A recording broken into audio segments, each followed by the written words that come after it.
అమ్మా ఏమిటే మరి నీకు అనసూయ గురించి తెలుసా? నాకు తెలియపోవడం ఏమిటి? చిన్నప్పుడు మేమిద్దరం కలిసి చెమ్మచెక్కలు ఆడుకునేవాళ్ళం. అబ్బా నేను అడిగేది ఆ అనసూయ గురించి కాదు, సతీ అనసూయ గురించి. సతీ అనసూయ మహాపతివ్రత. ఇప్పుడు ఆమె గురించి ఎందుకే? ఎందుకంటే అర్చన నాతో పందెం కాసింది కాబట్టి. ఏం పందెం? అది సతీ అనసూయ త్రిమూర్తులకు భోజనం వడ్డించినట్టు నేను విష్ణుబాబు వడ్డించాలట. ఓసు నీ తెలివి తెల్లారా? ఆ పందానికి నువ్వేటా ఒప్పుకున్నావే? ఏమ్మా ఏంటి ఒంటి మీద నూలు పోగు లేకుండా వడ్డించాలి. ఆమంటే మహాపతివ్రత కాబట్టి మహిమతో త్రిమూర్తుల్ని పసిబిడ్డలు చేసి వడ్డించింది. నువ్వెట్టా వడ్డిస్తావే? ఎలాగోలా వడ్డిస్తాలే. పందెం గెలవాలని పిచ్చి పనులు చేయకు. ఎవరికత్తమ్మా పిచ్చంటున్నావు? ఇంకెవరికి? దీనికే. బావకి దిశమలతో అన్న వడ్డిస్తాను అంటుంది. అబ్బో నాకు మాత్రం అలా వడ్డిస్తే కళ్ళు మిటకరించి చూస్తూ ఊరుకుంటానా? చిటుక్కున కళ్ళు మూసుకుంటా. అర్చన తొందరగా ఆకలిగా ఉంది. ఇదేంటి నువ్వు వచ్చావు? అర్చనకి ఈ రోజు భోజనం వడ్డించడం కుదరదు బావా. ఏ? అటు చూడు. ఓహో అర్థమైంది, వడ్డించు. వడ్డిస్తానులే గాని ఈ రోజు నేను అర్చన సరదాగా ఓ పందెం వేసుకున్నాం. పందువా? ఏమిటేది?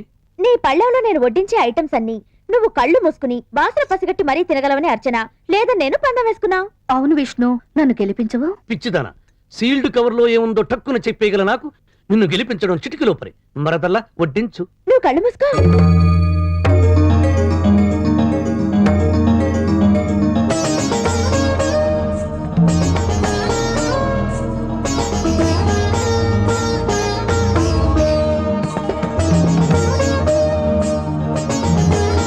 ఇంకా అన్నమే వడ్డించనే లేదు. వడ్డిస్తున్నా బావా. తొందరగా.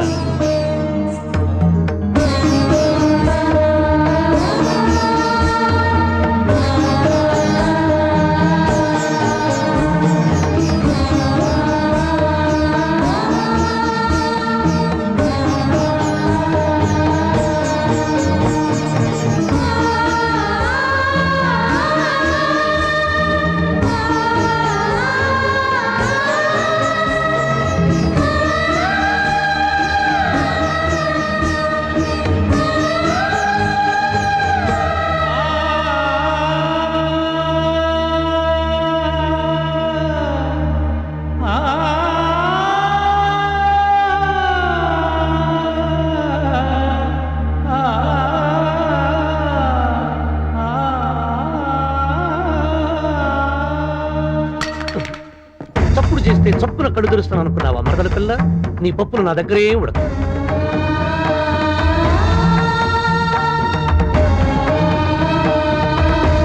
శభాష్, కళ్ళు మూసుకుని పెరుగుదాకా వచ్చానంటే మన పందెం క్లైమాక్స్ వరకు వచ్చినట్టే. గెలిచానని గబాలను కళ్ళు తెరిచావు. నేను 1 2 3 అన్న తర్వాత కళ్ళు తెరవాలి. Okay okay.